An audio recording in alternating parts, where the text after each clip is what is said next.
everybody. Last week we talked about Mother Goose and her nursery rhymes. This week we are talking about fairy tales. What is a fairy tale? Fairy tales usually start with once upon a time. Fairy tales have magic in them. One character in a fairy tale is someone of royalty.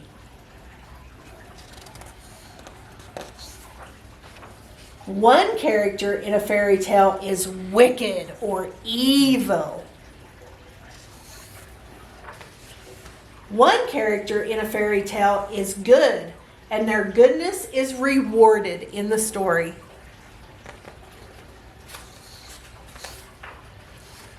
There are certain numbers featured in the story, such as 3 and 7.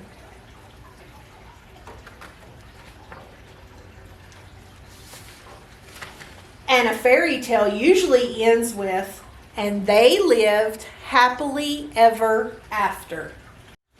So that's a little different than our Mother Goose rhymes that we did last week. We would still love to see some of your videos of you memorizing one of the Mother Goose fairy tales, or this week's challenge, doing a little skit with your castle or with your Goldilocks cutouts. Also, we have our beautiful castle up here in the library. If anybody would like to come dressed as a beautiful princess or handsome prince, they can come in and do some pictures in front of our backdrop. Thanks everybody. See you soon.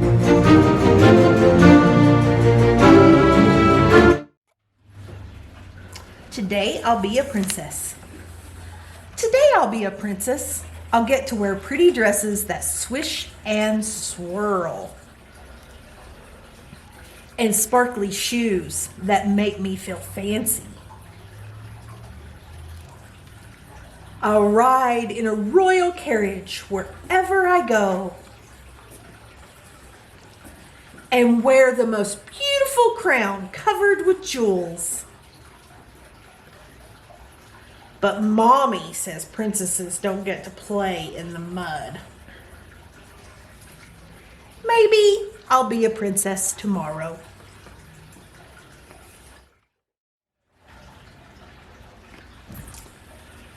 Prince Cinders by Babette Cole. Prince Cinders was not much of a prince. He was small, spotty, scruffy, and skinny. He had 3 big hairy brothers who were always teasing him about his looks. They spent their time going to the palace disco with princess girlfriends.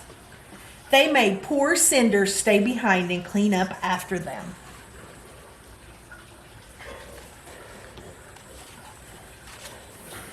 When his work was done, he would sit by the fire and wish he was big and hairy like his brothers. One Saturday night, when he was washing the socks, a dirty fairy fell down the chimney.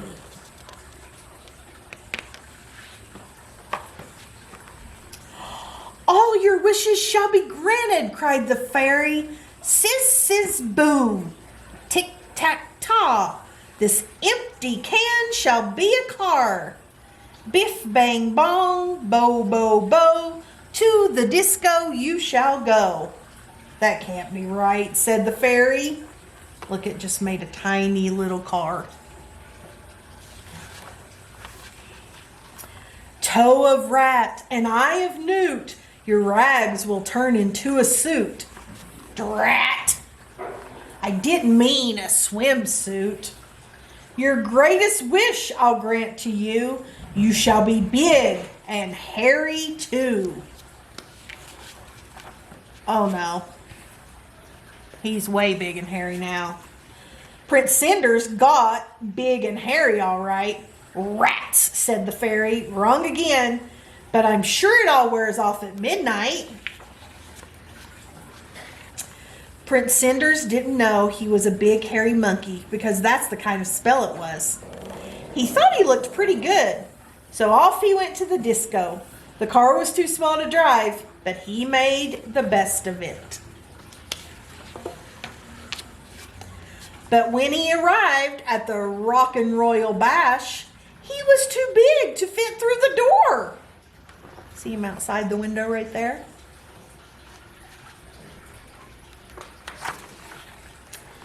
He decided to take the bus home. A pretty princess was waiting at the bus stop. "What's the next bus?" he grunted.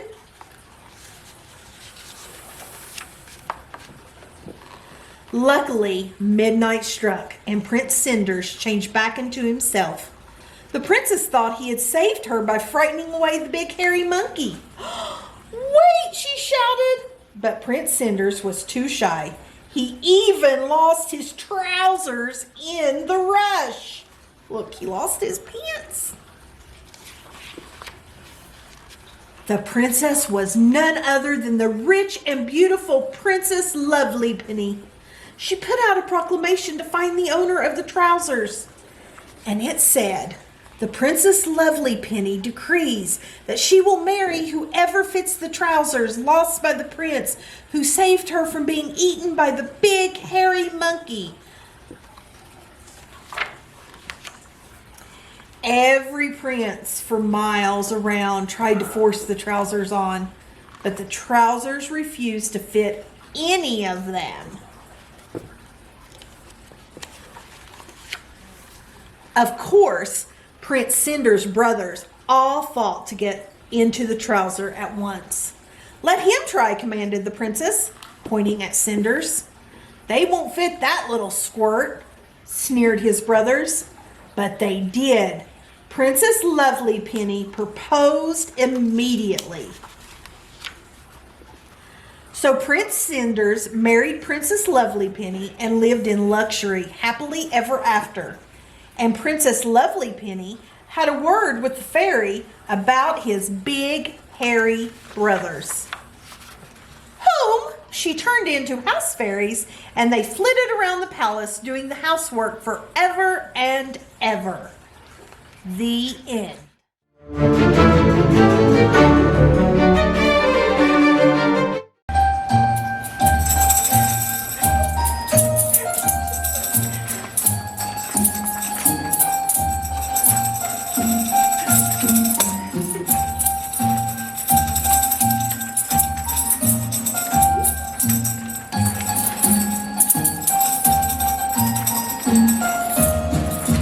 Once upon a time, in a land so far away, a princess kissed a frog.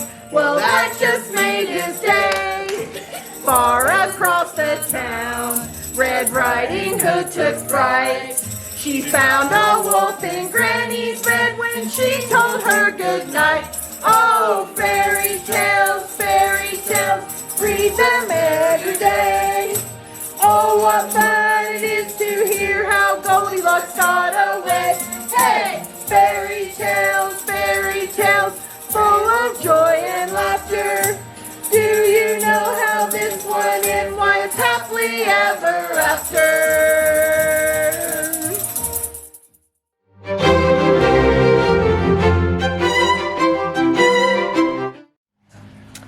Jack and the Beanstalk, retold by Jennifer Greenway and illustrated by Richard Bernal. Once upon a time, there was a widow who lived in a tumble-down cottage with her son Jack. Jack and his mother were so poor that all they had was an old white cow. One day, when there was no food in the house and no money to buy any, the widow said to herself, "I will have to sell our cow, or Jack and I will surely starve." So Jack's mother called him to her and said, "I want you to take the cow to market and sell her, but be sure you get a good price, for she is all we have." "Yes, mother," Jack replied, and he put a collar on the cow and headed to town. Jack was delighted to be going to the market by himself. As he walked, he whistled a cheerful tune. He was interrupted when he heard someone say, "You seem to be in a fine mood, young man. Where are you going today?" Jack turned around. On the side of the road stood a strange little man. He was about 4 feet tall and dressed in a bright green suit. "Why, I'm off to market," Jack said, "to sell our old cow." "I'll buy your cow if you'd like," said the little man. "What will you give me for her?" asked Jack. "I'll give you these magic beans," the little man replied, and then he opened his hand. Jack looked at the beans in the man's palm. They were all the colors of the rainbow. "Magic beans!" Jack cried. "I've never seen any before."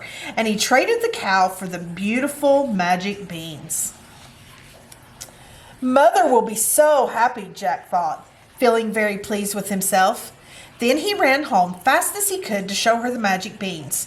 But Jack's mother was not happy when she learned what he had done.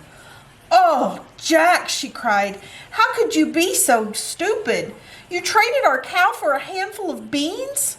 Jack's mother was so angry. She picked up the magic beans and she threw them out the window. Jack realized his mistake, but it was too late. The cow was gone and there was still nothing to eat for supper. Jack went to bed feeling very foolish. All night, Jack tossed and turned. "My poor mother and I will have nothing to eat tomorrow either," he thought miserably, "and it is all because of me and those magic beans." The next morning, Jack gloomily climbed out of bed. When he went to the window, he saw an amazing sight. Where his mother had thrown the magic beans, a giant beanstalk was growing. It was thick and tall, so tall that it reached into the clouds. "Mother, come quickly," Jack called. And together they stood in the garden, staring in wonder at the beanstalk. "I wonder where it goes," Jack said. "Perhaps I'll climb it and find out." "You'll do no such thing," said his mother. "Those beans have already caused enough trouble." But it was too late, for Jack had already started up the beanstalk. Up he climbed, higher and higher, until the cottage below looked no bigger than a bird's nest. Still, Jack could not see to the top of the beanstalk. At last, Jack climbed through the clouds. There he found himself at the top of the beanstalk. A field of clouds stretched in every direction, and in the distance, Jack could see an enormous stone castle. He jumped off the beanstalk and walked towards the castle. Soon he stood before the entrance, a huge iron door. Not knowing what else to do, Jack pulled the bell. After a moment, the great door slowly swung open.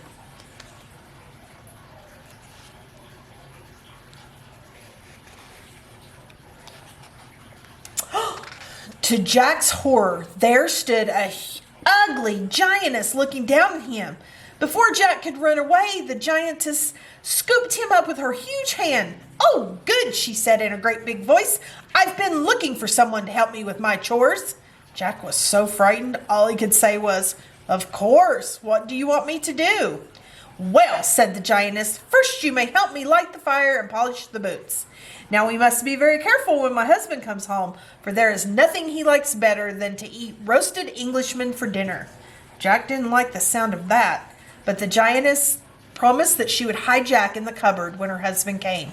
So he helped her light the fire and polish her boots. All of a sudden, Jack heard a terrible sound like the roaring of thunder. "That's my husband," the giantess cried, and she quickly hid Jack in the cupboard. Then Jack heard a great booming voice. "Fee, fi, fo, fum, I smell the blood of an Englishman. Be he alive or be he dead, I'll grind his bones to make my bread." And he stomped in stomped the giant. He was much bigger than his wife and much uglier too. He sat down at the table and shouted, "I smell an Englishman! Catch him and roast him at once." "Don't be silly," replied his wife. "That's only the mutton stew I've cooked for your supper." Peering through the keyhole of the cupboard, Jack watched her set down the biggest bowl of mutton stew he had ever seen. The bowl of stew was so big that Jack could have sailed one of his small boats across it. The giant quickly ate the stew. He called for another bowl and ate that too. When he was finished, the giant said to his wife, "Now bring me the goose that lays the golden eggs." His wife brought a very ordinary looking goose and set it before the giant. Then she went to bed. After she was gone, the giant turned to the goose and said, "Lay!" And the goose promptly laid an egg of pure gold. "Lay!" the giant said a second time, and the goose laid another golden egg. "Lay!" the giant commanded a third time, and the goose laid a third egg of gold. Jack's eyes grew wide as he watched through the keyhole. "A goose that lays golden eggs," he thought to himself. "Why, that would be a fine thing to have."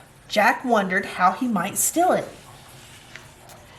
After a time, the giant's eyelids began to grow heavy, and soon he fell asleep right at the table. He snored so loudly that the walls of the castle shook. When Jack was quite sure the giant was fast asleep, he crept out of the cupboard and tiptoed across the table. Then he snatched the goose that laid the golden egg. With the magic goose under his arm, Jack leaped off the table and ran across the stone floor toward the door. Just as he reached it, however, the terrified goose cried, "Help! I'm being stolen! Help!" The giant awoke with a start. When he spotted Jack with the goose, he came racing after him. "Stop!" the giant shouted. "Stop, thief! Give me back my goose!" But Jack didn't stop. He was too frightened to turn around. He kept running as fast as he could across the clouds to the giant beanstalk. At last he saw the top of the beanstalk, and still clutching the magic goose, he started climbing down the beanstalk. But he had not gotten far when the beanstalk began to sway violently. Looking up, Jack saw that the giant was coming after him. Jack began to climb down faster. The giant began climbing down faster too.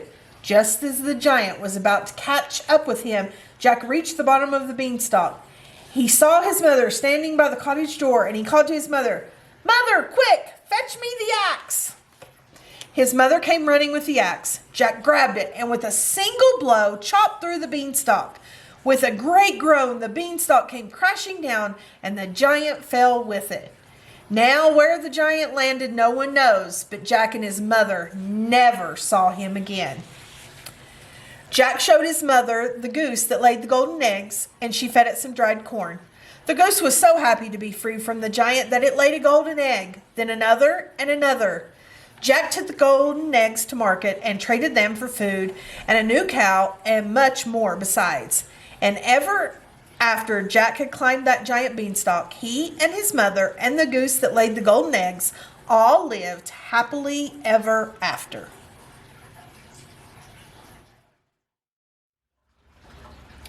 Look out, Jack! The giant is back. Last you heard of Jack, he had outsmarted the fee-fi-fo-fum giant and made off with the bags of coins, the hen that laid golden eggs, and the magic harp that could sing so pretty. The old giant lay dead at the bottom of the beanstalk. So you thought that was the happily ever after end of that, right? Wrong. Not more than 10 minutes later, the dead giant's brother showed up. He was something fearful. Twice the size of the little one, 10 times as nasty, and as ugly as a slug pie. He started tying a rope ladder together so he could climb down and get Jack from what he had done. Lickety-split, Jack and his mama packed up the coins and the hen and the harp, then hopped on a boat to America, where Jack bought a nice little farm in the mountains of North Carolina. "That old giant will never find us here," Jack said, and settled down to raising the prettiest prize-winning roses you've ever seen. Life was good and peaceful and oh so fragrant. Until one day in August, when it was so hot, Jack had to pack the hen in ice to keep her from laying hard-boiled eggs instead of golden ones. He just finished the job and was having some lemonade on the front porch when there boomed a deep, angry thundercloud of a voice. "Wham, blam, hickety-hack. I'm gonna get that boy named Jack. He now be living, but soon he'll roast. I'll spread him with mustard and eat him on toast." "Uh-oh," said Jack. Uh-oh was right. Standing there atop a mountain, glaring down at him with mean green eyes, was you-know-who. "Give me the money, Jack," the giant demanded, "and the hen and the harp, and bring 'em to me now, or I'm coming down to get 'em, and it won't be pretty." Jack looked around. No chance of running for it. He was caught red-handed, which would have made most folks as nervous as a duck in the desert. Not Jack, though. He waved real friendly-like and hollered, "Be right there, Mr. Giant." Then, right quick, he and his mama put together a little picnic for the occasion. 373 platters of southern fried chicken, 6 pounds of mashed potatoes with gravy, huge heaps of boiled okra, fried green tomatoes, and coleslaw, 1,000 biscuits with sweet cream butter and strawberry jam, 99 gallons of tart apple cider, a red check tablecloth to spread everything on, and a dozen of his finest, most fragrant, long-stemmed roses for a centerpiece. All of this, plus the coins, the hen, and the harp, Jack packed onto his 2 mules, Thistle and Thorn. Then up the path he went, whistling like he didn't have a trouble in the world, because you see, Jack, being as smart as a tree full of owls, had a plan. As soon as Jack got to the top of the mountain, the giant started in again. Wham, blam, hickety hack, I'm gonna get that boy named Jack. He now be living, but soon he'll roast. I'll spread him with mustard and eat him on toast.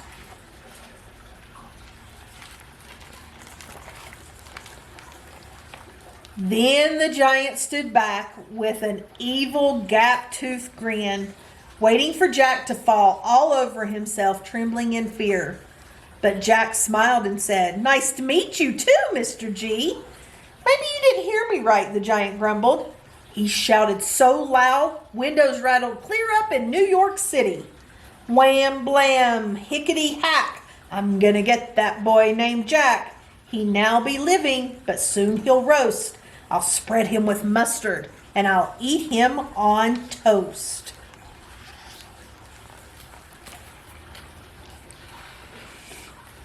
As calmly as you please, Jack said, "I figured you'd be hungry." He pulled out a platter of that southern fried chicken and waved it in the mountain breeze so that the giant could get a good whiff. Think of it as an appetizer," he said, "to have before you eat me on toast." Insulted that Jack wasn't responding to his show of ferocity, the giant snatched the chicken out of Jack's hand and shoved it, platter and all, down his throat in one bite. Jack said, "By all means, help yourself." He was busy spreading the rest of the picnic goodies out on the red check tablecloth. "But tell me, where do you think I should put these roses?" Roses? The giant couldn't stand it. Just what did he have to do to get some respect? He snapped down another platter of fried chicken, then another and another. He'd show Jack a thing or two, until all 373 were gone, and the 600 pounds of mashed potatoes with gravy, and the huge heaps of boiled okra, fried green tomatoes, and coleslaw, and the 1,000 biscuits with sweet cream butter and strawberry jam, and even the red check tablecloth. Then he washed it all down with those 99 gallons of tart apple cider. "So there," the giant bellowed after the last gulp. He began again, wham, blam, hickety hack, but quickly his volume faded. "I'm gonna get that boy named..." His stomach was starting to feel right might uncomfortable from all that food he'd crammed in. It was too much, even for a giant. "Oh, you get the point, Jack," the giant moaned. "But before I eat you, where's the money?"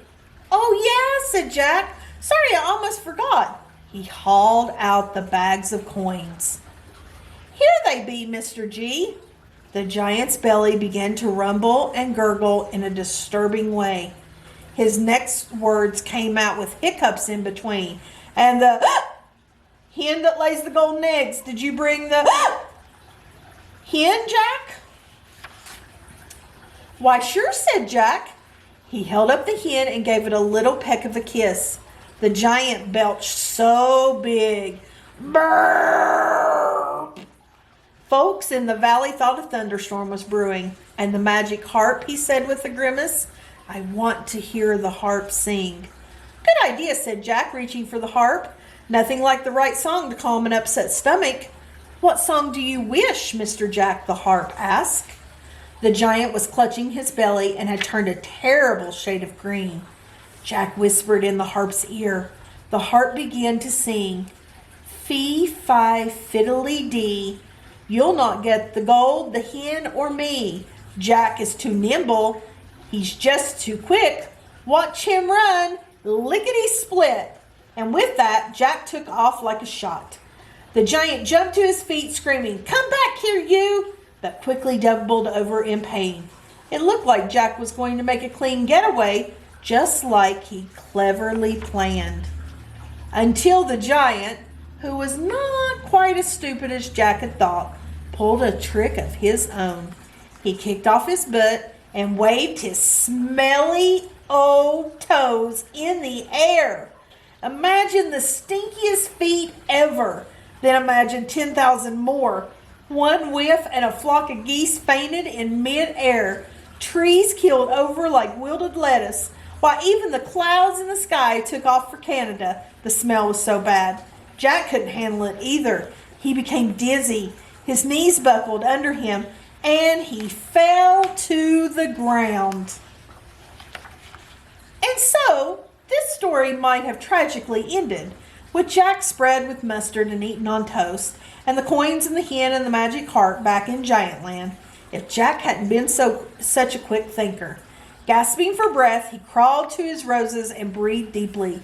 So fragrant were they that he instantly revived and escaped down the mountain with all the loot. Whew. The giant became madder than a rained-on rooster. In a tantrum, he stomped his feet so hard the vibrations went all the way to California, where some folks say they were shaking things up still. He stomped again and again, harder and harder, until the jolts were so powerful that the top of the mountain fell in, swallowing him up and his stinky tootsies too. There he stayed to this very day. And Jack? Why, he's back on his farm with his mama, gathering golden eggs, listening to that magic harp, and growing the prettiest, most fragrant roses you can imagine. He'll get married soon, I reckon, and live happily ever after, because this time that really is the end of the story.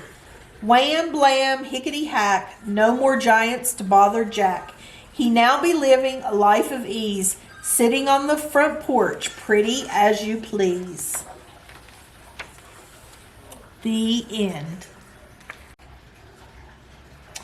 Goldie and the Three Bears. Goldie knew exactly what she liked. Says, "I want plain pasta with just butter and no green things, please." And what she didn't. She didn't like things too high, or too scary, or too curly, or too cold. This made things difficult for Goldie. It was hard work finding the perfect hat. I can't see. A really comfortable sweater. Ooh, this is too scratchy. Or shoes that didn't pinch her toes. These are too tight. But it wasn't worth the effort, because when Goldie loved something, she loved it with all her heart.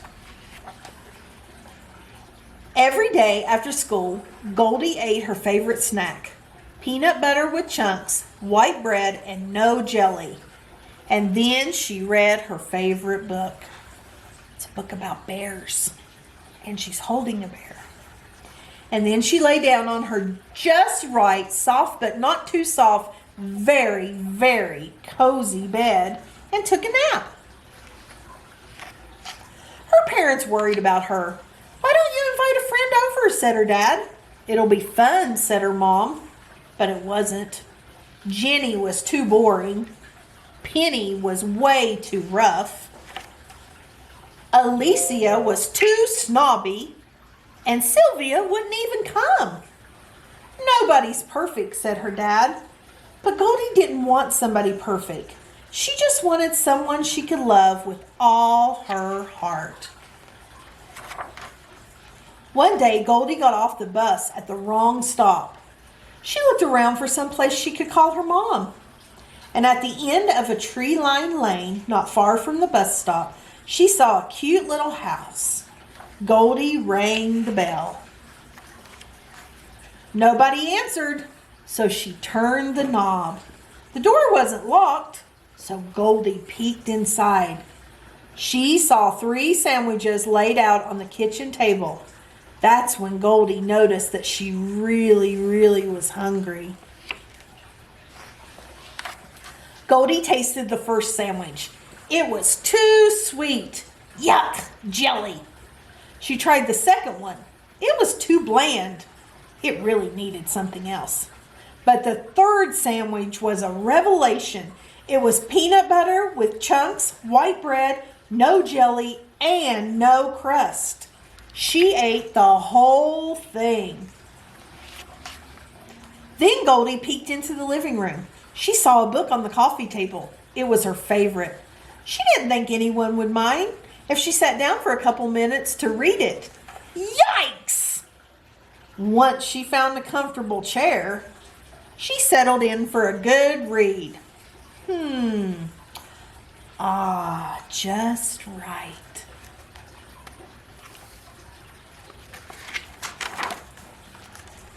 When she finished the book, Goldie peeked into the next room.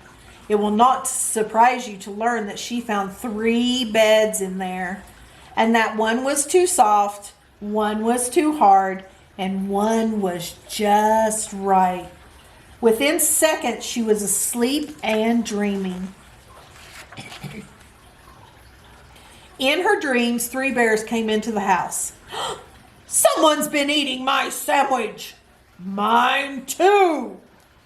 I don't even have a sandwich. Then she dreamed that they went into the living room. Someone's been sitting in my chair. Mine too. And reading my book.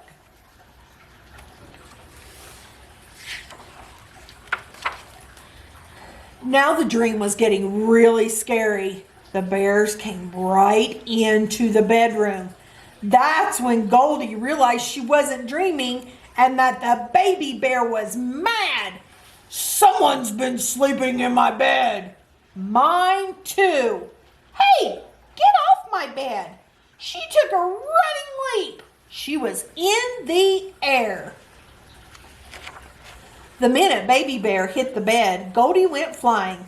When Goldie landed, Baby Bear went flying. Here was a surprise. Whee! Said the Baby Bear. Whee! Said Goldie. Stop it, shouted the other bears. You'll break the bed. The bears were very understanding about the sandwiches and the chairs and everything. They even invited Goldie to stay and play with Baby Bear. And so she did. They climbed a tree together, they built blocks, and it looks like they might have had a tea party. So, said her mom as they drove home that night, she's not too bossy? Nope, said Goldie. She's not too boring? Nope, said Goldie. She's not too snobby or silly or rough? Nope, said Goldie. She's just right. And she meant it with all her heart. The end.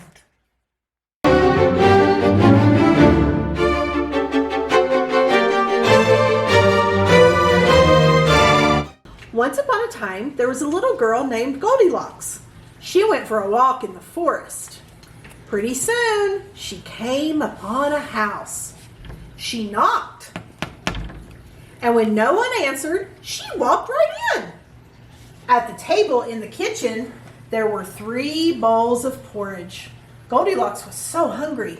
She tasted the porridge from the first bowl. Oh, this porridge is too hot, she exclaimed. So she tasted the porridge from the second bowl. This porridge is way too cold, she said. So she tasted the last bowl of porridge. Ah, this porridge is just right, she said happily, and she ate it all up.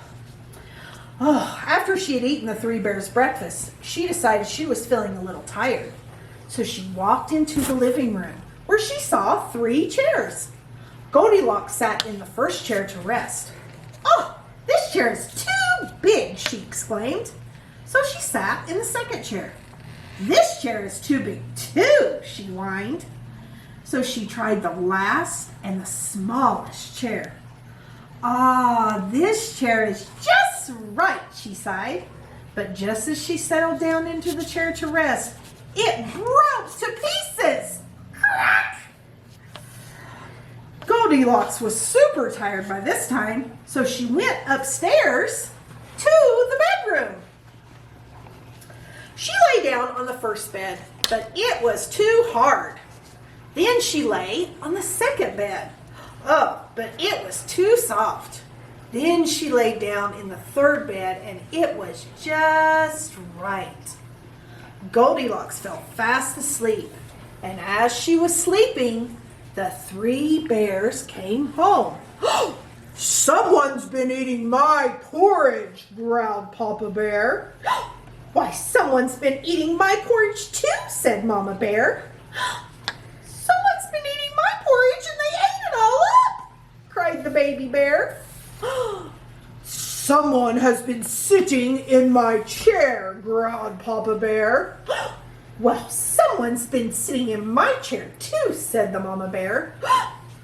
Someone's been sitting in my chair and they've broken it to pieces, cried the baby bear. They decided to look around some more, and when they got upstairs to the bedroom, Papa Bear growled. Someone's been sleeping in my bed. Someone's been sleeping in my bed too, said the Mama Bear. Someone's been sleeping in my bed, and she's still there, exclaimed the baby bear. Just then, Goldilocks woke up. She screamed, "Help!" And she jumped up and ran out of the room. Goldilocks ran down the stairs, opened the door, and ran away into the forest. And she never returned to the home of the three bears.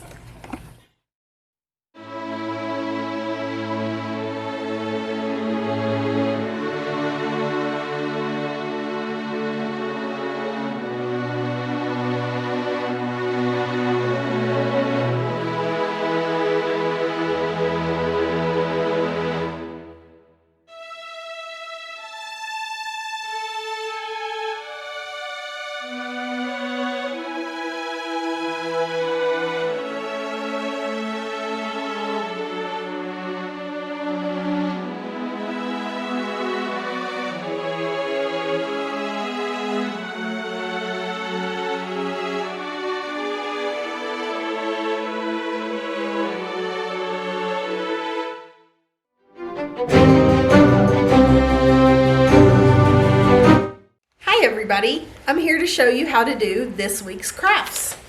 So first of all, if you have week 2 bag, it should have a couple flags sticking out of the top, and that's part of your castle. So if you want to pull everything out of your bag, I'll show you what you have to do this week. Don't forget there is a couple small little things in the bottom of your bag. First of all, to go with our fun story about Jack and the Beanstalk, you have 3 magic beans in your bag this week, okay? I don't know whether they'll grow anything, but they might taste good. Then, you will have a couple pieces of paper. The first one is a different little summer reading challenge. It tells you over here on this side what you could read, and on this side, how to read it. So you could pick one from this one and that says, read a joke book. Then you can go to this side and decide how you would like to read it. Like you could read it with a parent, you could read it with a pet, you could read to a baby, you could read to a stuffed animal. So if you wanted to do this, this might be a fun activity that you could kind of shake up your reading a little bit. Then you have a cute little play that you could put together for Goldilocks and the 3 bears. If you look at my picture here, you'll have Goldilocks, you'll have the table with the porridge on it, you'll have the 3 chairs. Then the next page, you'll have the 3 beds, and you'll have Papa Bear, Mama Bear, and Baby Bear. And you can color those, cut them out, and then you can do your own little Goldilocks and the 3 bears. Your last craft and your prize for this week will be your castle. If you pull your castle out of your bag, then you will want to spend some time coloring it. Again, I'm not going to take the time to do that because it would take a while, but you can color your castle whenever you would like, okay? Then when you're done,